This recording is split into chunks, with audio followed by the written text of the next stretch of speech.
Assalamu alaikum everybody, welcome to GR English Academy tense part 12 এর ক্লাসে আপনাদেরকে স্বাগতম। আজকে আমরা পড়ব ফিউচার কন্টিনিউয়াস টেন্স, অর্থাৎ ভবিষ্যতে কোনো একটি কাজ চলতে থাকবে এরূপ বোঝালে তাকে ফিউচার কন্টিনিউয়াস টেন্স বলে। ভবিষ্যতে কোনো একটি কাজ চলতে থাকবে অর্থাৎ কাজটি ভবিষ্যতে চলতে থাকবে এবং এটি স্থির হবে না, এটি চলমান থাকবে। যেমন এখানে বলা হচ্ছে যে, আমরা একটু মার্ক করে রাখি, ফিউচার কন্টিনিউয়াস টেন্স, এখানে একটু মার্ক করলাম। We use future continuous tense to talk about things that will be being happened in the future, অর্থাৎ কাজটি ভবিষ্যতে করা হবে। আমরা গঠনগুলো একটু মুখস্থ করব। অ্যাফার্মেটিভের গঠন আমরা আগে একটু মুখস্থ করে নেব। এখানে বলা হচ্ছে যে শুরুতে সাবজেক্ট বসবে, দেন উইল, দেন একটা বি বসবে,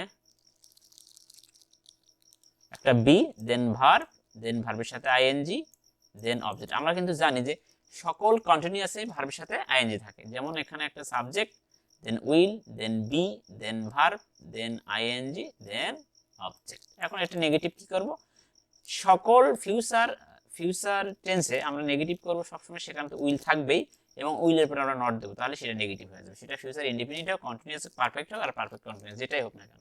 যেমন এখানে সাবজেক্ট, আচ্ছা এখানে যে সাবজেক্ট এন্ড উইল ছিল, উইলের পর একটা বি, আর এখানে subject will, then not, then be. এখানে কিন্তু বিষয়টা হচ্ছে উইলের পরে আমাদের নট দিতে হবে। উইলের পরে আমাদের নট দিলে সেটা নেগেটিভ হয়ে যাবে। সেটা ফিউচার টেন্সে যে কোনো টেন্সে হোক না কেন, আমরা উইলের পরে জাস্ট নট দেবো আর এখানে সবসময় উইলটা আমরা সামনে নিয়ে আসবো। এই হলো আমাদের ফিউচার ইনডেফিনিট টেন্সের, ফিউচার কন্টিনিউয়াস টেন্সের গঠন। অর্থাৎ সাবজেক্ট উইল বি ভার্বের সাথে ING object, subject will not be ভার্বের সাথে ING object, will subject be ভার্বের সাথে আইএনজি অবজেক্ট। এই গঠনটা আমাদেরকে অবশ্যই মুখস্থ রাখতে হবে। আমাদেরকে অবশ্যই এই গঠনটা মুখস্থ রাখতে হবে। এখন আমরা একটু দেখি যে এখানে দেখা যাচ্ছে আই, এর সাথে আমরা উইল বসাবো, উইলের পর একটা বি ইউজ করবো, বির পর আমরা একটা ভার্ব দেবো। সে ভার্বটা আমরা এখানে কি নিছি, এই যে রিড। রিড মানে কি, পড়া। এই যে আমাদের ভার্ব রিড, কিন্তু আমরা দেখতে পাচ্ছি রিডের সাথে একটি আইএনজি যুক্ত করেছি, অর্থাৎ হলো I will be reading the book. আমি বইটি পড়তে থাকবো, আমি বইটি পড়তে থাকবো, অর্থাৎ ভবিষ্যতে চলমান, ভবিষ্যতে এরকম কাজটা এরকম চলমান।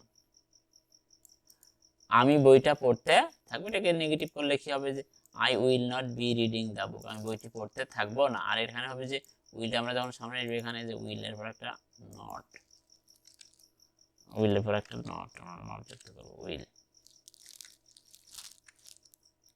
উইলের পর একটা নট, এই যে I will not be, then read, এর সাথে আমরা আইএনজি, দেন অবজেক্ট। আমি বইটি পড়তে থাকবো না। ইন্টারোগেটিভ করলে কি হবে, যে will I be reading the book, আমি কি বইটি পড়তে থাকবো, আমি কি বইটা পড়তে থাকবো। তাহলে আমরা এই যে এটার ইংলিশটা, এটার বাংলা জানলেই সকল ফিউচার কন্টিনিউয়াসের বাংলাগুলো আমরা করতে পারবো। এখন ইউ দিয়ে একটা এক্সাম্পল দেখি আমরা, যে you will be talking to me, তুমি আমার সাথে কথা বলতে থাকবে, তুমি আমার সাথে কথা বলতে থাকবে, যে উইল, উইলের পরে বি, তুমি আমার সাথে কথা বলতে থাকবে। এখানে উইল নট, এই যে এখানে উইলের পর একটা not, you will not be talking to me, তুমি আমার সাথে কথা বলতে থাকবে না।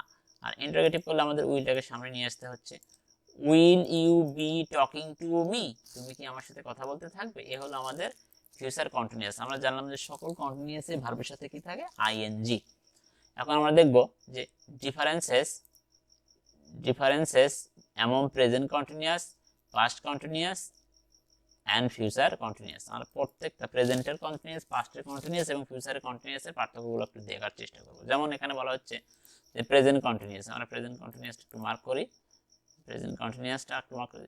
প্রেজেন্ট, ইউ আর লার্নিং, অর্থাৎ তুমি শিখতেছো, মানে তুমি এখন বর্তমানে শিখতেছো, ইউ আর লার্নিং। এটাকে যদি আমরা পাস্ট কন্টিনিউয়াস করি, তাহলে ইউ আর লার্নিং, অর্থাৎ তুমি শিখতেছিলে, তুমি শিখতেছিলে, অতীতে শিখতেছিলে। আর এখানে বলা হচ্ছে ইউ উইল বি লার্নিং, তুমি শিখবে, তুমি শিখতে থাকবে, তুমি শিখতে থাকবে, অর্থাৎ তুমি এখন শিখতেছো, এটা এটা তুমি অতীতে শিখতেছিলে, আর এটা হচ্ছে ভবিষ্যতে তুমি শিখতে থাকবে। এই হলো present indefinite, sorry future, present continuous, past continuous এবং ফিউচার কন্টিনিউয়াস। আমরা আরেকটু লক্ষ্য করি এখানে, যেমন ইংলিশ, আচ্ছা এই তো এইখানে আসলে এটার অংশ, আচ্ছা এটা আমরা যদি এখানে একটু সে দেই, প্রয়োজন নাই, দরকার নাই। এখন we are learning it now, we are learning it now, we then am is are then verb learn then আমাদের ভার্বের সাথে একটা আইএনজি যুক্ত করতে। We are learning it now, we are learning it now, আমরা এখন শিখতেছি। আর এটা ছিল হচ্ছে প্রেজেন্ট কন্টিনিউয়াস। এখানে যদি বলি উই আর লার্নিং ইট, আমরা এটা শিখতেছিলাম, এটা অবশ্যই পাস্ট কন্টিনিউয়াস। আর এটা হবে উই উইল বি লার্নিং ইট, আমরা এটা শিখতে থাকবো, এটা হবে আমাদের ফিউচার কন্টিনিউয়াস টেন্স। আমরা জানলাম যে সকল কন্টিনিউয়াসই ভার্বের সাথে আইএনজি, যে এখানে ভার্বের সাথে আইএনজি, আমাদের এইখানে ভার্বের সাথে আইএনজি, আবার আমরা প্রেজেন্টেও দেখতে পাচ্ছি ভার্বের সাথে আইএনজি। অর্থাৎ কন্টিনিউয়াস মানে হচ্ছে ভার্বের সাথে অবশ্যই একটা আইএনজি যুক্ত করতে হবে। এ ছিল আমাদের টেন্স পার্ট 2 এর পরে ক্লাস ফিউচার কন্টিনিউয়াস টেন্স। পরবর্তী ক্লাসের আমন্ত্রণ জানিয়ে এখানে শেষ করছি। আল্লাহ হাফেজ।